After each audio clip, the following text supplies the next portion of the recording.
Bismillahirrahmanirrahim. Ikhwati fillah rahimani wa rahimakumullah. Kita melanjutkan pembahasan kita tentang majruratul asma.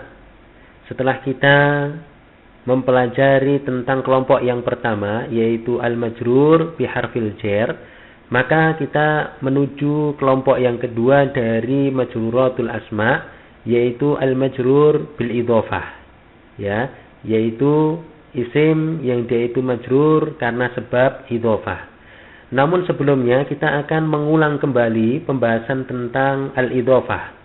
Pernah kita sampaikan secara singkat pada pembahasan yang telah lalu tentang definisi dari idhofah, ya. Bisa dilihat kembali pembahasan yang telah kita sampaikan.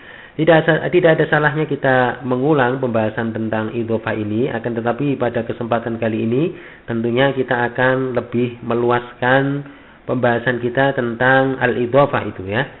Baik, idhofah adalah bentuk penyandaran suatu kata atau isim dengan isim yang lain. Kami ulang bahwasanya idhofah adalah bentuk penyandaran suatu isim dengan isim yang lain. Kita ambil contoh misalnya, Kitabu Muhammadin, bukunya Muhammad, ya. Di sini ada dua isim, ya. Isim yang pertama kitab, kemudian isim yang kedua adalah Muhammad. Contoh yang lain adalah khatamu zahabin, ya, cincin emas. Ada dua kata, ya, disandarkan kepada kata yang lain, yaitu khatam, ini kata yang pertama, kemudian zahab, ini adalah kata yang kedua. Baik, kita perhatikan dari contoh-contoh di atas, ya, bahwasanya isim yang pertama yaitu kitab dan khatam itu dikenal dengan istilah mudhof. Jadi isim yang pertama yang diletakkan di depan itu dinamakan dengan mudhof, ya. Kalau dalam contoh ini adalah kitab dan khatam. Ini kita kenal dengan istilah mudhof, ya, adalah kata yang dia diletakkan di awal, ya, di awal. Baik, isim yang kedua kalau dalam contoh ini yaitu Muhammad dan Zahab itu dikenal dengan istilah mudhof ilaih, ya, dikenal dengan istilah mudhof ilaih. Sehingga, ya, mengingat susunan idhofah adalah terdiri dari mudhof dan mudhof ilaih, ya, terkadang istilah idhofah dikenal dengan istilah mudhof ilaih, ya.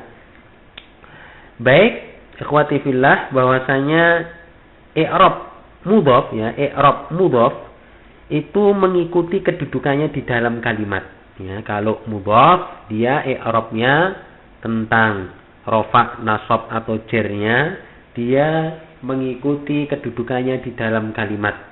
Adapun i'rab dari mudhof ilaih adalah selalu majrur, ya. I'rab dari mudhof ilaih selalu majrur. Contoh, ya, kita ingin mengulang kembali pembahasan kita tentang mudhof ilaih. Intinya bahwasanya kalau mudhof itu dia mengikuti kedudukannya di dalam suatu kalimat. Tapi kalau mudhof ilaih dia majrur. Nah, ini adalah pembahasan kita kenapa kelompok al-majrur bil idhofah dimasukkan dalam kelompok, ya, majruratul asma, karena di sini ada mudhof ilaihnya yang dia selalu majrur, ya. Mudhof ilaih dia majrur dengan sebab apa? Dengan sebab idhofah. Nah, ini adalah inti dari pembahasan kita. Baik, kita lihat contohnya, ya. Kita lihat contoh.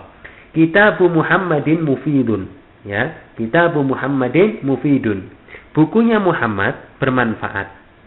Di sini Kitabu Muhammadin ini adalah susunan idhofah, penyandaran suatu kata kepada kata yang lain. Kitab ini adalah sebagai mudhofnya, sedangkan Muhammadin dia adalah sebagai mudhof ilaih. Kitabu sebagai mudhof kita harokati dengan dhammah. Kenapa demikian? Karena dia sebagai mubtada, dalam kalimat ini sebagai mubtada, sedangkan mubtada itu marfu, ya. Ciri rofaknya kalau dalam contoh ini yaitu kitab adalah dengan dhammah. Maka kitabu Muhammadin, ya, kitabu dia marfu, sedangkan Muhammad dia harus selalu majrur karena dia memang posisinya adalah sebagai apa? Sebagai mudhofun ilaih, ya, mudhofun ilaih dia majrur. Baik, kita ingin melihat contoh yang lain, misalnya kita buatkan contoh yang sederhana, at-ta'iru kitab Muhammadin, ya. Aku meminjam bukunya Muhammad. Nah, kita lihat masih susunan kitab Muhammad, masih susunan kitab Muhammad. Kalau dalam contoh yang kedua ini, kitab dia mansub, ya. Kenapa mansub? Sekali lagi, karena dia kitab ini kan sebagai mudhof, dia mengikuti kedudukannya di dalam suatu jumlah atau suatu kalimat. Nah, kalau dalam contoh ini kitab dia posisinya adalah sebagai maf'ul bih, sebagai objek. Kalau sebagai objek maka dia ya kan termasuk mansubatul asma, ya. Maka dia mansub, ya. Kitab maka kita harokati dengan fathah karena kitab dia adalah sebagai objek atau dalam bahasa Arab kita kenal dengan maf'ul bih. Dia mansub. Tapi tetap kita perhatikan ini, ya, mudhofun ilaihnya. Mudhofun ilaihnya adalah Muhammad. Dia tetap majrur, ya. Dia majrur, ya. Sekali lagi karena ini susunan idhofah, ya. Kitabu Muhammad ini adalah susunan idhofah, ya. Kalau dalam contoh awal Kitabu Muhammadin, ya, kitab dia sebagai mudhofnya dia marfu, Muhammadin dia adalah majrur karena posisinya memang sebagai mudhofun ilaih. Ya, demikian pula contoh yang kedua, Kitab Muhammadin, di sini kitab dia sebagai mudhof, ya. Kalau dalam susunan kalimat posisinya sebagai objek, dia itu mansub, akan tetapi Muhammad dia adalah sebagai mudhofun ilaih, maka dia harus selalu ya majrur, ya, mudhof ilaih, ya, dari kata kitab. Baik, ya, kita perhatikan contoh yang lain, contoh yang ketiga untuk lebih memudahkan pembahasan kita, ya, tentang idhofah, tentang mudhof ilaih, ya. Di sini kita lihat, misalnya contoh yang ketiga, hadhihi al-mulahadhah, ya, hadhihi al-mulahadhatu maujudatun fi kitab Muhammadin, ya. Catatan ini terdapat di bukunya Muhammad, ya. Di sini kita perhatikan kitab Muhammadin.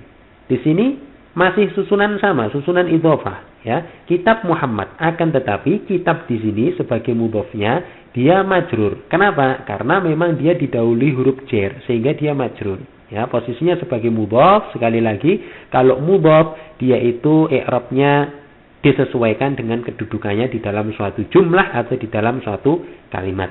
Namun berbeda, ya, ceritanya dengan mudhof ilaih, maka dia selalu majrur. Maka kita lihat di sini, ya, kitab Muhammad dia kitabi Muhammadin, tetap, ya, majrur. Muhammadnya dia majrur, ya.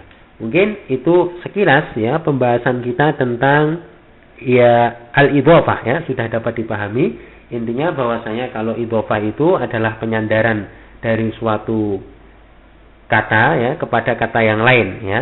Ya, kata yang di sini itu isim, ya. Isim yang pertama, ya, itu disandarkan kepada isim yang kedua. Kalau isim yang pertama dia itu dikenal dengan mudhof, ya. Kemudian isim yang kedua yang terletak di belakangnya itu adalah sebagai mudhof ilaih, ya. Kalau mudhof dia mengikuti i'rab sesuai dengan kedudukannya di dalam kalimat. Tapi kalau mudhof ilaih, dan ini pembahasan kita, kalau mudhof ilaih dia itu selalu majrur, ya, dia selalu majrur. Baik, kami kira dapat dipahami, ya, sekilas tentang pengertian dari al-idhofah. Sekali lagi, idhofah pernah kita sampaikan pada pertemuan yang telah lalu.